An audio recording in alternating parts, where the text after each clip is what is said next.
Hi everyone, this is Sarah from Hearth and Home Midwifery, and today I'm going to be talking to you about 5 ways you can support your mood during pregnancy.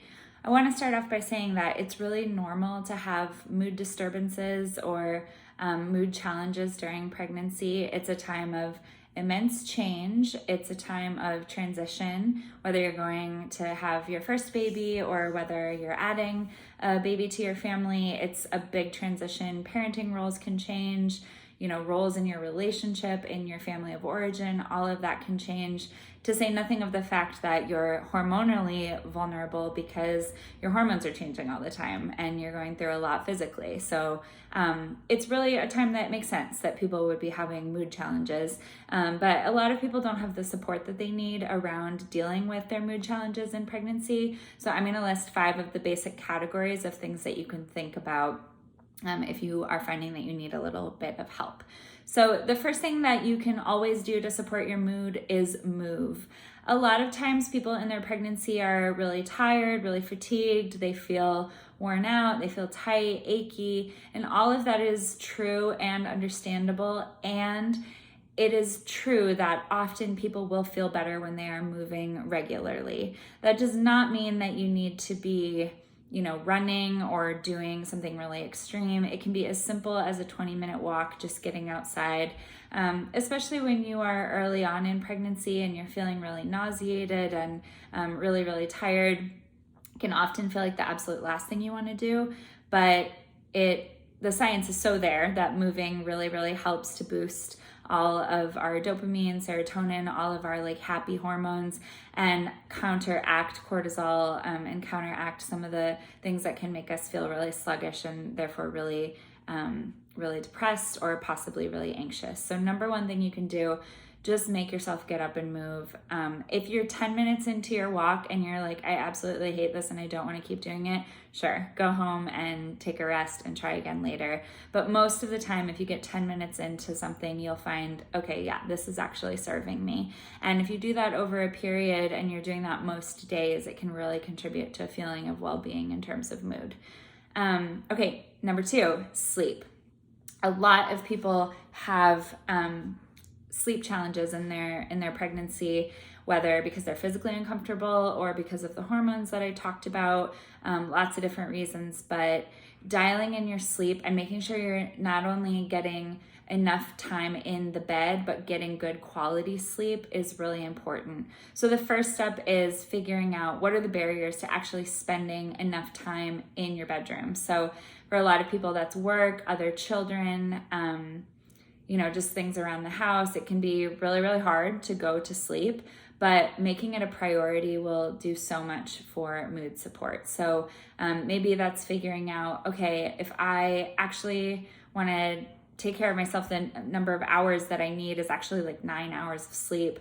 How can I get my life to a place where that's happening, whether it's naps, if that's possible, or seriously going to bed at 8 p.m. for just a short period. Maybe that's not something you want to do forever, and that makes a lot of sense. But if that's what's going to happen because you have to get up, let's say, and nurse another kid, or you have a toddler who always wakes at 2 a.m. or whatever, finding a way to actually get the amount of sleep that you need is going to be hugely beneficial. Again, the science is very clear that appropriate sleep is incredibly supportive to mood. Now, if you're not able to sleep deeply, like you're in bed and you're just laying there and either you can't fall asleep or you get up to pee, as is so often the case in pregnancy, and then you can't go back to sleep, there are a lot of things that you can do to support sleep in terms of restfulness. So I encourage you to talk to your midwife about that if you're having specific challenges. There are herbal recommendations and supplement recommendations that can be made. And in our practice, we talk regularly with people about sleep. If you're not getting sleep support from your provider, then I encourage you to find a provider that you can get it from, because that is an essential part of well-being, and mood really matters in pregnancy. It's part of holistic well-being. So the third thing, herbs. There are so many herbs that are safe for mood support in pregnancy. So some of them are herbs that are what we call anxiolytics or anti-anxiety herbs. So if you're somebody who finds that you're feeling really like hyper focused on something, or you have spiraling thoughts, or for example, you stay up late just thinking the same thing over and over, it might be really supportive to have an anti-anxiety herb, which are much gentler than some of the medications that are available. Or maybe it's depression, it's more on the sluggishness side, and you're feeling really down, really unmotivated. Sometimes depression looks like sadness, but more often it looks like a lack of interest or lack of motivation, or just a feeling of apathy. So if you're feeling some of those things, it might be great to talk to your midwife again about specific herbs that you can be using. Again, I'll say if your provider is not able to speak with you about herbs and supplements that can be supportive to your mood, I suggest finding a provider who does have the time and who does have the capacity, because this is a really important part of your life, and a ton of people need help with these things in pregnancy. You're not alone if this is happening. Okay, number 4, counseling. I think it's so awesome that therapy and counseling is less taboo than it used to be. In certain areas, of course, it's still considered taboo, or it's considered a luxury. But having an existing relationship with a counselor or therapist during your pregnancy, if you're experiencing mood irregularities, can be incredibly supportive for your pregnancy, but also the postpartum period is famous for having mood challenges, and having an established care with somebody can make a really big difference when your baby is already here. That's less interviewing that you have to do when you have a newborn. I mean, even like Googling and setting up meetings with somebody when you have a newborn is so impossible. So it can be really nice to already have somebody who knows your history, knows what life is like for you, your family structure, and the things that you struggle with, so that you can get support while you're pregnant. And then also they can continue to support you once you have a baby. Because if you are somebody who struggles with mood, it's really likely that you're going to struggle with mood in the postpartum. It doesn't mean you're necessarily going to, but you are at an increased risk. And so having tools in your toolkit can be very, very supportive. Okay, and the 5th thing that I'm going to touch on in terms of mood support is medications. So a lot of people either are on SSRIs, selective serotonin reuptake inhibitors, or SNRIs, which I don't know what the acronym for that is, but both of them are mood supporter medication classes. So I'm not a prescriber, so I'm not familiar with the chemistry of the difference between those, but those are the 2 popular categories in the United States that a lot of people of the childbearing year are already on. And some people will discontinue those in order to become pregnant, and others are weighing with their prescriber, what is the potential effect if I go off of these medications on my mood versus, any potential complications in pregnancy. The truth is that for most of the SSRIs, which are like the Lexapro, sertraline, which is Zoloft, like that type of medication, there's very little evidence to suggest that there are major complications. There's increasing research being done on it, and certainly it's not a complete body of evidence, so there's a lot that we don't know.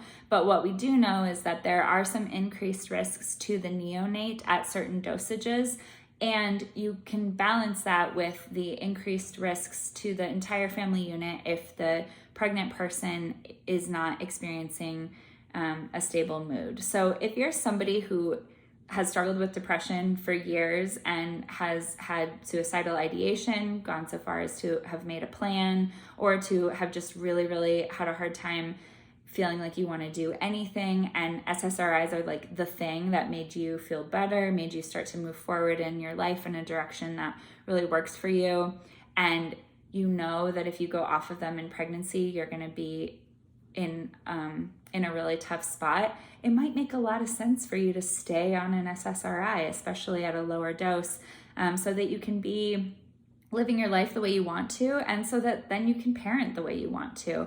There's a lot of taboo about antidepressants and anti-anxiety medications in our culture, but they are really prevalent and they are really needed, because a lot of the way we live just doesn't really work with our physiology, and we're all trying to figure that out. So no shame. If you are going to thrive with SSRIs, then it might be really, really appropriate for you to use those as a tool. A lot of them are compatible with breastfeeding, and as I said, have low complication rates in pregnancy. So that's certainly something you can talk to both your prescriber and your midwife with, in terms of how much are you taking, what are the risks, do you feel good about the risks, and do just a deep informed choice conversation about those medications. They can be the thing that makes people happy to be pregnant and happy to be parenting, and that is important. So you get to choose that for yourself if that's what you want, as long as you've had the risks and benefits explained to you and you feel comfortable with what you are deciding. It's a very personal decision.